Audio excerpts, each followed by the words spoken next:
हृदयं पुण्यं सर्वशत्रुविनाशनं जयावहं जपे नित्यम् अक्षय्यं परमं शिवम्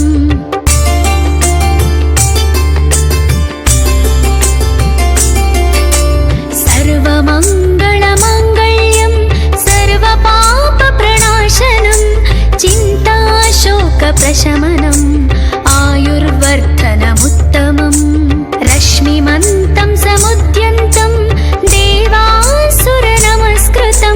पूजयस्व विवस्वन्तं भास्करं भुवनेश्वरम्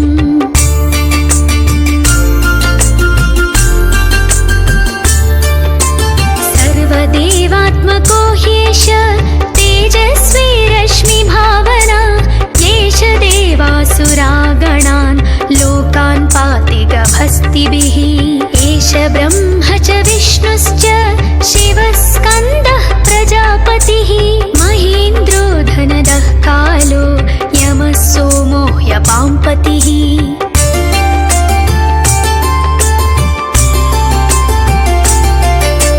पितरो वसवः साध्या ह्यश्विनौ मरुतो मनो वायुर्वह्निः प्रजाप्राणः ऋतुकर्ता प्रभाकरः आदित्यः सविता सूर्यः खगपूषा गभस्तिमान् सुवर्णः सदृशो भानु हिरण्यरेता दिवाकरः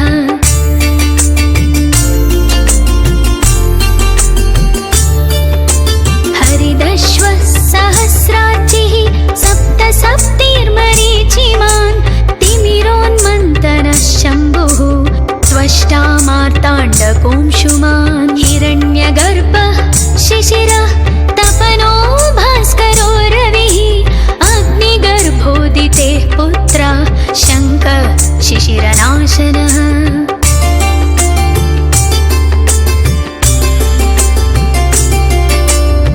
व्योमनाथस्तमो भेदी ऋग्यजो सामपारगः घनावृष्टिरपां मित्रो विन्ध्यवीधिप्लवङ्गमः आतपी मण्डली मृत्युः पिङ्गळः सर्वतापनः कविर्विश्वो महातेजा रक्तः सर्वभवोद्भव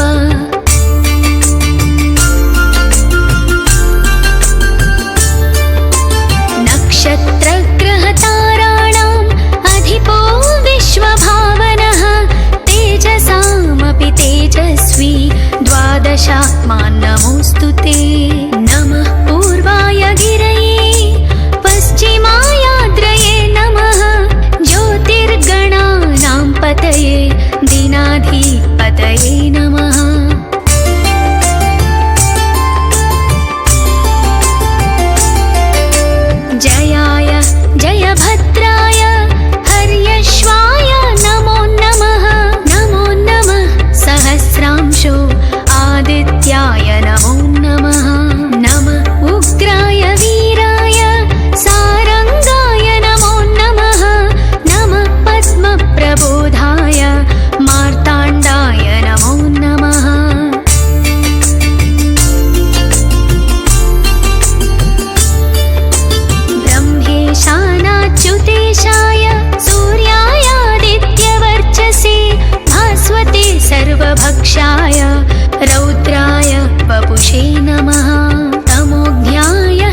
ऋषिः।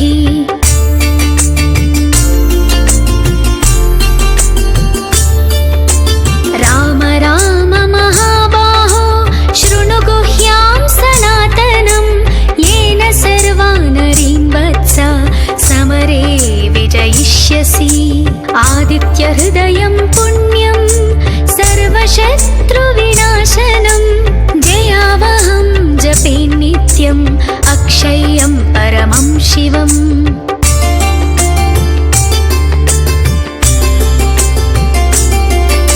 सर्वमङ्गलमाङ्गल्यं सर्वपापप्रणाशनं, चिन्ताशोकप्रशमनम् आयुर्वर्धनमुत्तमम्। रश्मिमन्तं समुद्यन्तं देवासुरनमस्कृतं, पूजयस्व विवस्वन्तं भास्करं भुवनेश्वरम्।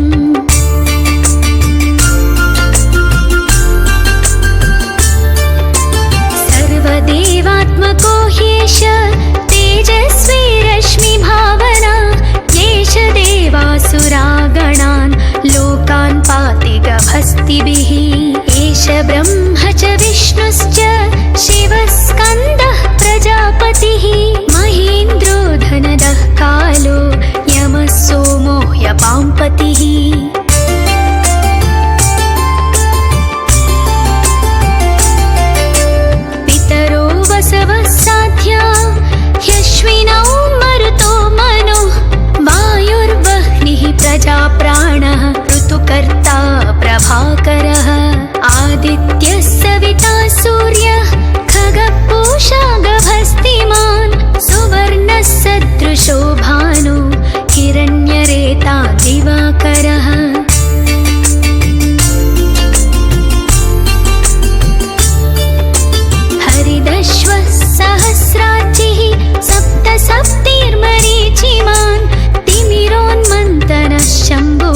एष एवाग्निहोत्रं च फलं चैवाग्निहोत्रिणां वेदाश्चक्रतवश्चैव क्रतूनां फलमेव च यानि कृत्यानि लोकेषु सर्व एष रविप्रभुः।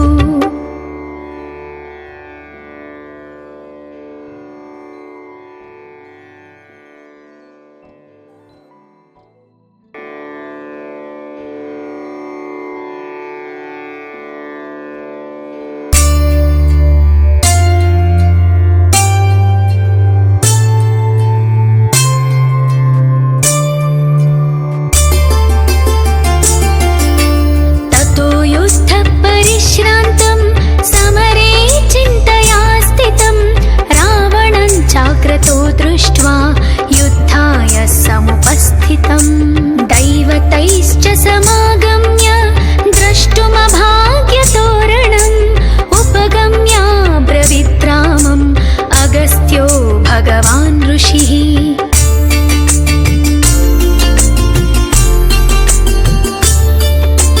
राम राम महाबाहो शृणु गुह्यां सनातनं येन सर्वानरीन् वत्स समरे विजयिष्यसि। आदित्यहृदयं पुण्यं सर्वशत्रुविनाशनं जयावहं जपे नित्यम् अक्षय्यं परमं शिवम्।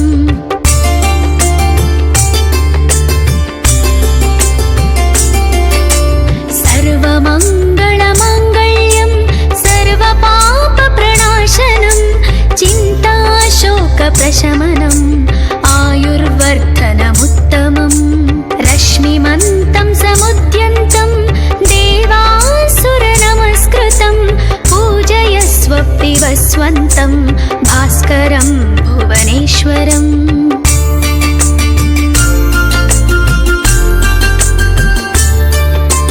सर्वदेवात्मको ह्येष तेजस्वी रश्मिभावना येष देवासुरागणान् लोकान् पाति गभस्तिभिः।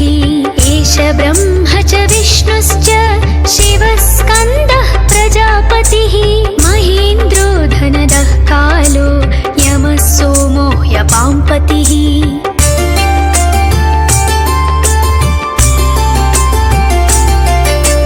पितरो वसवः साध्या ह्यश्विनौ मरुतो मनो वायुर्वह्निः प्रजाप्राणः ऋतुकर्ता प्रभाकरः। आदित्यः सविता सूर्यः खग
भविष्यसि आदित्यहृदयं पुण्यं सर्वशत्रुविनाशनं जयावहं जपे नित्यम् अक्षय्यं परमं शिवम्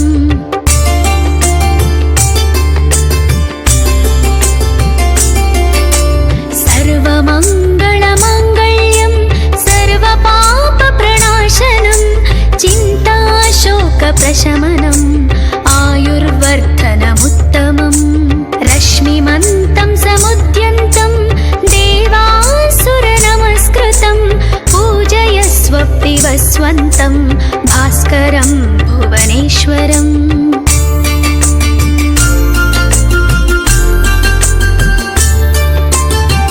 सर्वदेवात्मको ह्येष तेजस्वी रश्मिभावना येष देवासुरागणान् लोकान् पाति गभस्तिभिः एष ब्रह्म च विष्णुश्च शिवः स्कन्दः प्रजापतिः महेन्द्रो धनदः कालो यमः सोमो ह्यपाम्पतिः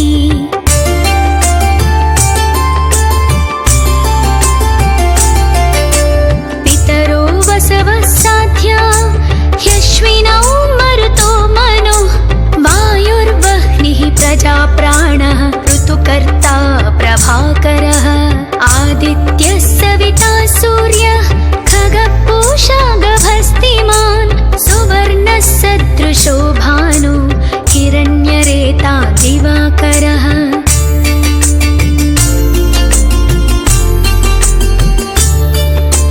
हरिदश्वः सहस्राचिः सप्त सप्तिर्मरीचिमान् तिमिरोन्मन्तनः शम्भुः त्वष्टा मार्ताण्डकोंशुमान् हिरण्यगर्भः शिशिरः तपनो भास्करो रविः अग्निगर्भोदितेः पुत्रः शङ्कः शिशिरनाशनः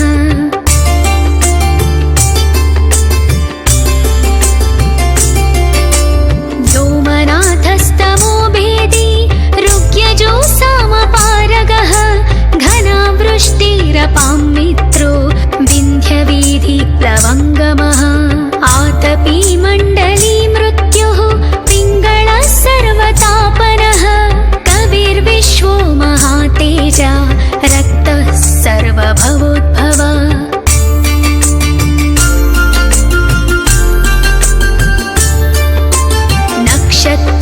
नक्षत्रग्रहताराणाम् अधिपो विश्वभावनः तेजसामपि तेजस्वी द्वादशात्मान् नमोऽस्तु ते नमः पूर्वाय गिरये पश्चिमायाद्रये नमः ज्योतिर्गणानां पतये दीनाधिपतये नमः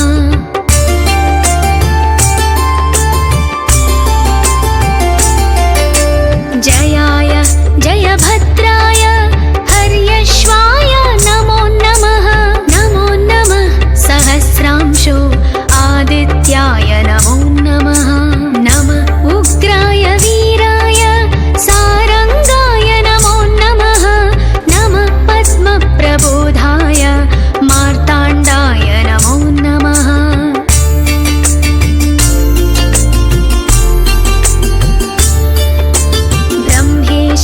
ब्रह्मेशानाच्युतेशाय सूर्यायादित्यवर्चसे भास्वते सर्वभक्षाय रौद्राय वपुषे नमः तमोज्ञाय हिमज्ञाय शत्रुज्ञाय मितात्मने कृतघ्नज्ञाय देवाय ज्योतिषां पतये नमः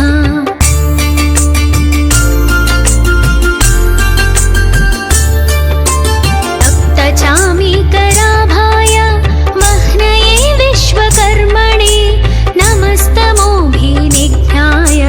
रुचये लोकसाक्षिणे नाशयत्येष वैभूतं तदेव सृजति प्रभुः पायत्येष तपत्येष वर्षत्येष गभस्तिभिः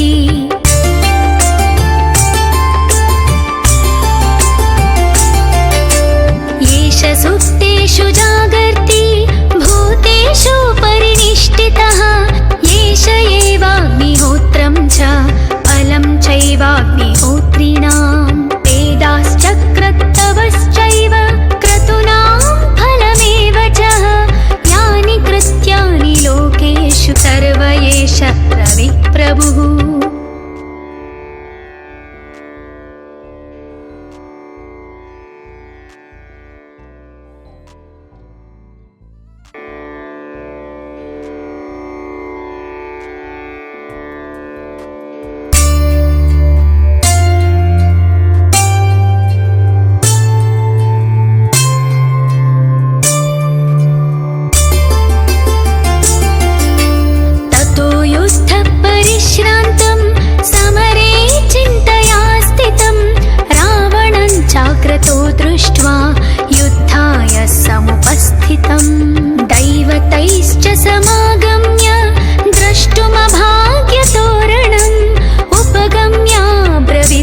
स्वन्तं भास्करं भुवनेश्वरम्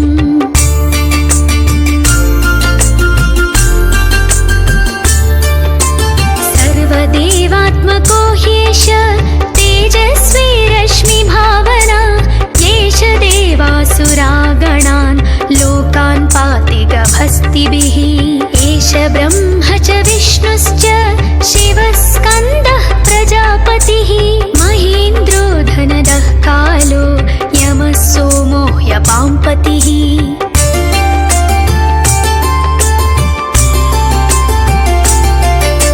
पितरो वसवः साध्या ह्यश्विनौ मरुतो मनो वायुर्वह्निः प्रजाप्राणः ऋतुकर्ता प्रभाकरः आदित्यः सविता सूर्यः खगपूषा गभस्तिमान् सुवर्णः सदृशो भानु हिरण्यरेता दिवाकरः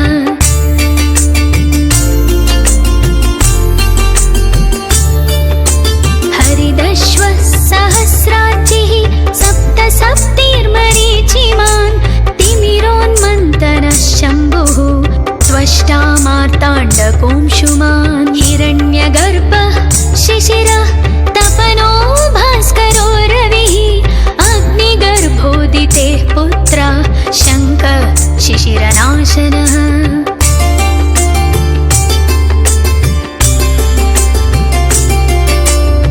व्योमनाथस्तमो भेदी ऋग्यजो सामपारगः घनावृष्टिरपां मित्रो विन्ध्यवीधिप्लवङ्गमः आतपी मण्डली मृत्युः पिङ्गळः सर्वतापनः कविर्विश्वो महातेजा रक्तः सर्वभवोद्भव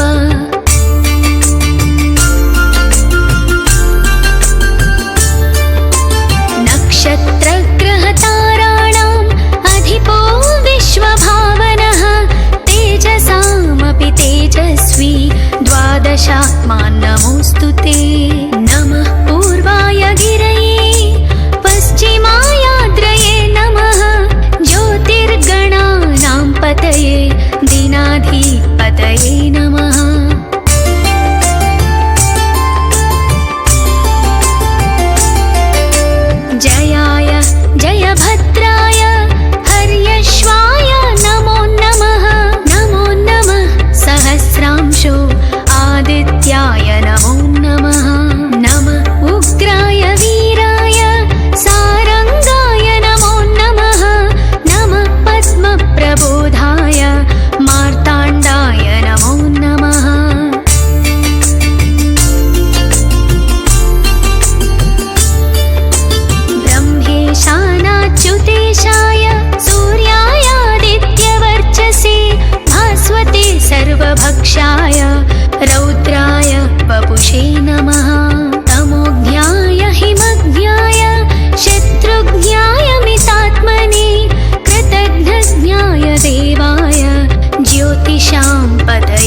हृदयं पुण्यं सर्वशत्रुविनाशनं जयावहं जपे नित्यम् अक्षय्यं परमं शिवम्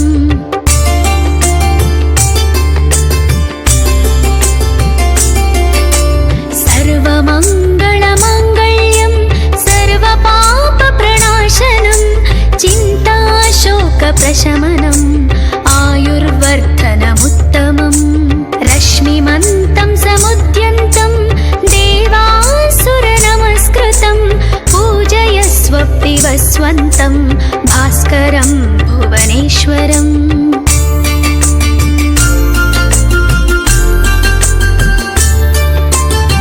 सर्वदेवात्मको ह्येष तेजस्वी रश्मिभावना येष देवासुराग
दृष्ट्वा युद्धाय समुपस्थितम् दैवतैश्च समागम्य द्रष्टुमभाग्यतोरणम् उपगम्य ब्रवीद्रामम् अगस्त्यो भगवान् ऋषिः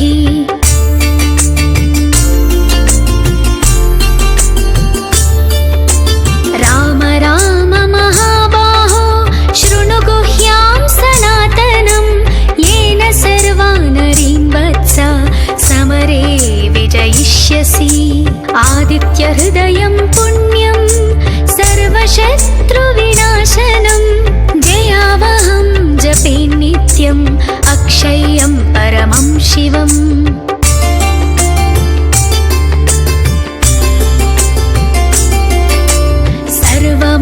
सर्वमङ्गलमाङ्गल्यं सर्वपापप्रणाशनं चिन्ताशोकप्रशमनम् आयुर्वर्धनमुत्तमम् रश्मिमन्तं समुद्यन्तं देवासुरनमस्कृतं पूजयस्व पिबस्वन्तं भास्करं भुवनेश्वरम्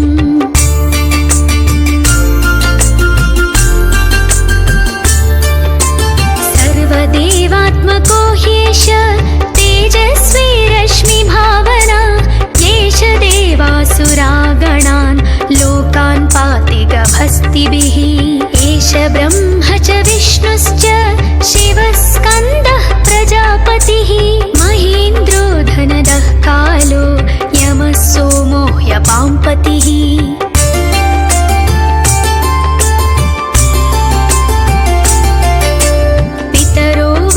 साध्या ह्यश्विनौ मरुतो मनो वायुर्वह्निः प्रजाप्राणः ऋतुकर्ता प्रभाकरः आदित्यः सविता सूर्यः खगपूषा गभस्तिमान् सुवर्णः सदृशो भानु हिरण्यरेता दिवाकरः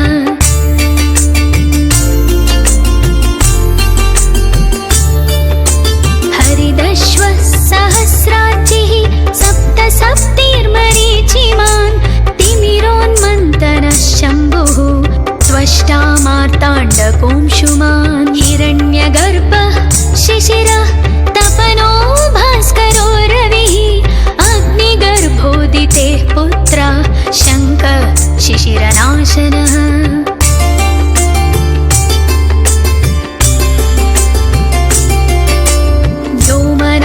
स्तमो भेदी ऋग्यजो सामपारगः घनावृष्टिरपां मित्रो विन्ध्यवीधिप्लवङ्गमः आतपी मण्डली मृत्युः पिङ्गळः सर्वतापनः कविर्विश्वो महातेजा रक्तः सर्वभवोद्भव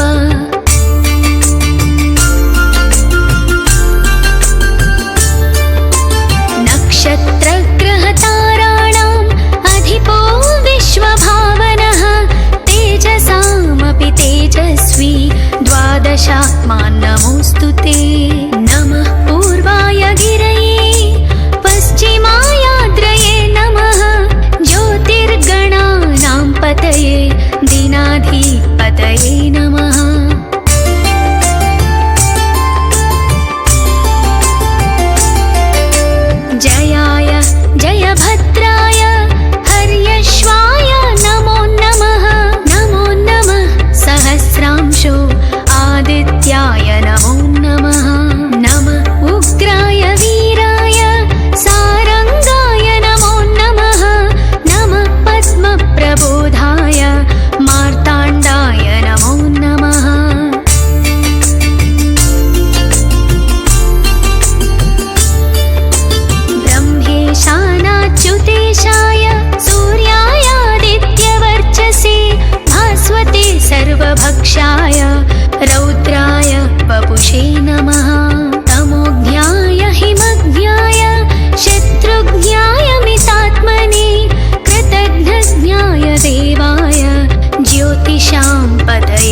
गभस्तिभिः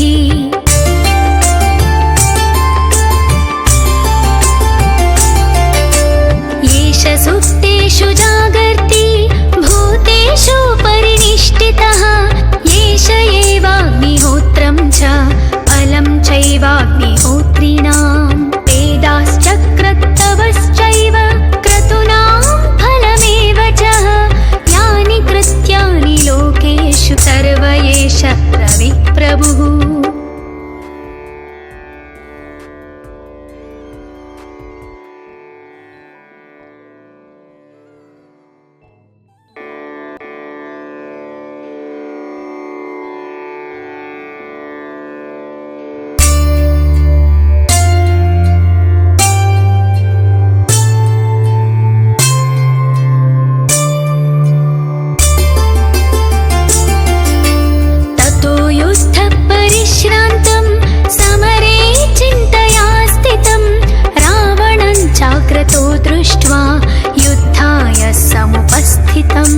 दैवतैश्च समागम्य द्रष्टुमभाग्यतोरणम् उपगम्य ब्रवीद्रामम् अगस्त्यो भगवान् ऋषिः।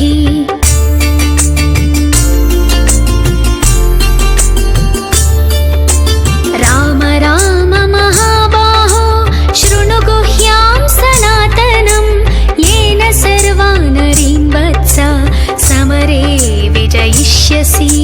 आदित्यहृदयं पुण्यं सर्वशत्रुविनाशनं जयावहं जपे नित्यम् अक्षय्यं परमं शिवम्।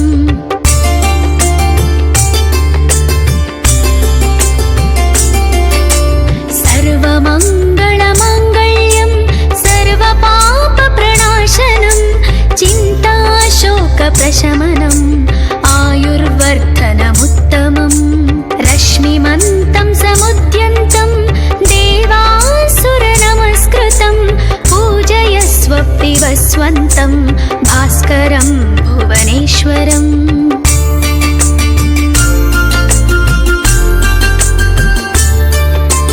सर्वदेवात्मको ह्येष तेजस्वी रश्मिभावना येष देवासुरागणान् लोकान् पाति गभस्तिभिः। एष ब्रह्म च विष्णुश्च शिवः स्कन्दः प्रजापतिः महेन्द्रो धनदः कालो यमः सोमो ह्यपाम्पतिः।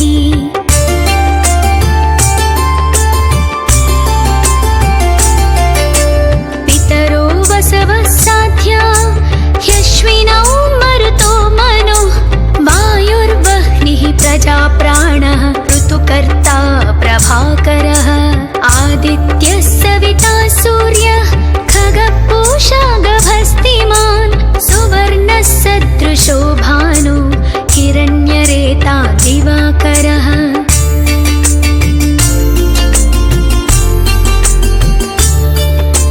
हरिदश्वः सहस्राचिः सप्त सप्तिर्मरीचिमान् तिमिरोन्मन्तनः शम्भुः त्वष्टा मार्ताण्डकोंशुमान्। हिरण्यगर्भः शिशिरः तपनो भास्करो रविः अग्निगर्भोदितेः पुत्रः शङ्खः शिशिरनाशनः।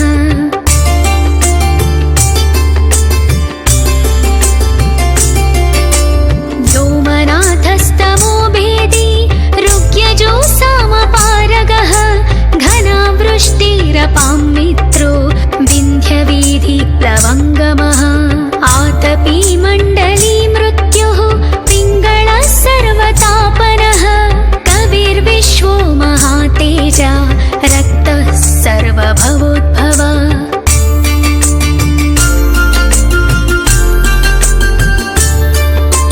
नक्षत्रग्रहताराणाम् अधिपो विश्वभावनः तेजसामपि तेजस्वी द्वादशात्मान् नमोऽस्तु ते।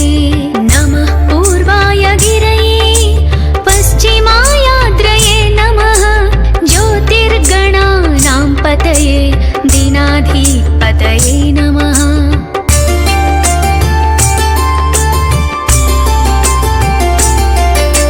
जयाय वीरभद्राय हर्यश्वाय नमो नमः। नमो नमः सहस्रांशो आदित्याय नमो नमः। नमः उग्राय वीराय सारंगाय नमो नमः।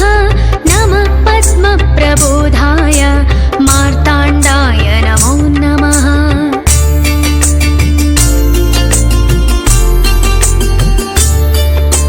ब्रह्मेशानाच्युतेशाय सूर्यायादित्यवर्चसे भास्वते सर्वभक्षाय रौद्राय वपुषे नमः। तमोज्ञाय हिमज्ञाय शत्रुज्ञाय मितात्मने कृतघ्नज्ञाय देवाय ज्योतिषां पतये नमः।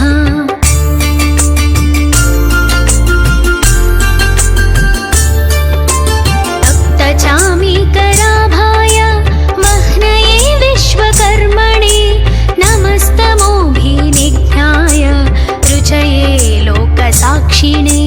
नाशयत्येष वैभूतं तदेव सृजति प्रभुः। पायत्येष तपत्येष वर्षत्येष गभस्तिभिः।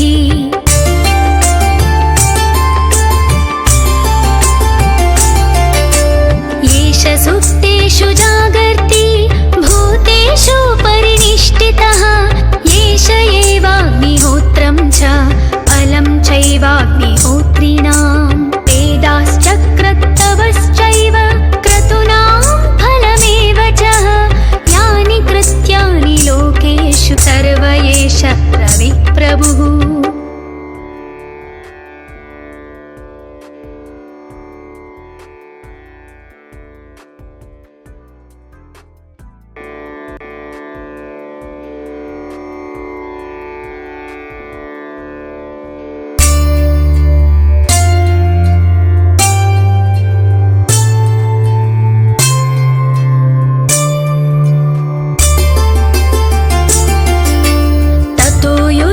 परिश्रान्तं समरे चिन्तया स्थितं। रावणं चाक्रतो दृष्ट्वा युद्धाय समुपस्थितं। दैवतैश्च समागम्य द्रष्टुमभाग्यतोरणम्। उपगम्य ब्रवीद्रामम् अगस्त्यो भगवान् ऋषिः।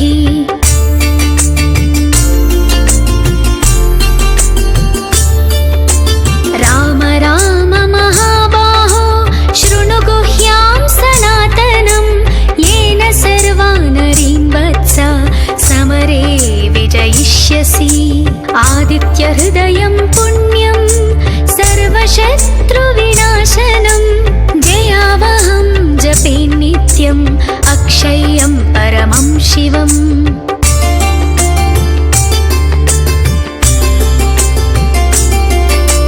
सर्वमङ्गलमाङ्गल्यं सर्वपापप्रणाशनं। चिन्ताशोकप्रशमनम् आयुर्वर्धनमुत्तमम्।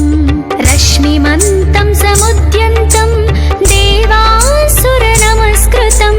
पूजयस्व प्रिवस्वन्तं भास्करं भुवनेश्वरम्।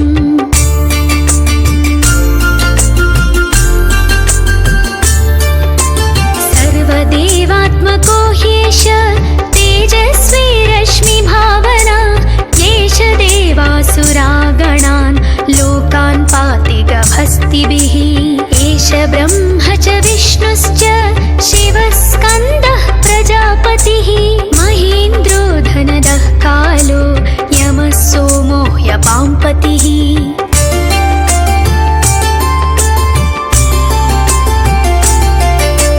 पितरो वसवः साध्या ह्यश्विनौ मरुतो मनो। वायुर्वह्निः प्रजाप्राणः ऋतुकर्ता प्रभाकरः। आदित्यः सविता सूर्यः खगपूषा गभस्तिमान्। सुवर्णः सदृशो भानु हिरण्यरेता दिवाकरः।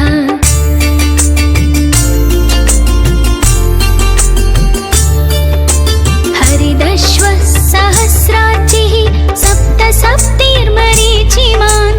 तिमिरोन्मन्तनः शम्भुः त्वष्टा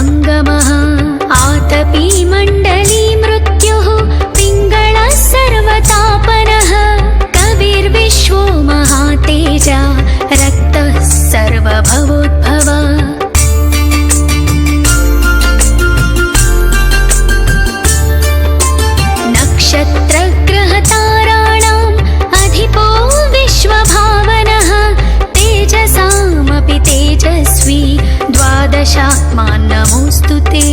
नमः पूर्वाय गिरये पश्चिमायाद्रये नमः। ज्योतिर्गणानां पतये दीनाधिपतये नमः।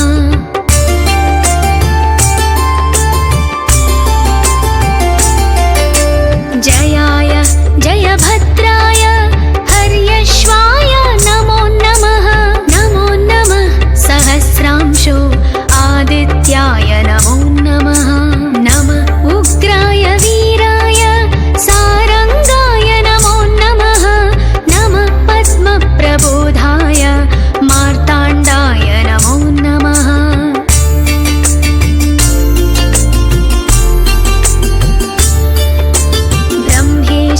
ब्रह्मेशानाच्युतेशाय सूर्यायादित्यवर्चसे भास्वते सर्वभक्षाय रौद्राय वपुषे नमः।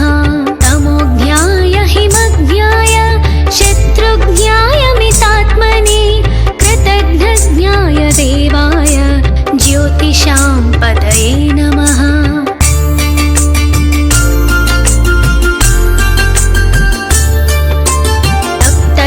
तप्तचामीकराभाय वह्नये विश्वकर्मणे नमस्तमोभिनिघ्नाय रुचये लोकसाक्षिणे। नाशयत्येष वैभूतं तदेव सृजति प्रभुः। पायत्येष तपत्येष वर्षत्येष गभस्तिभिः।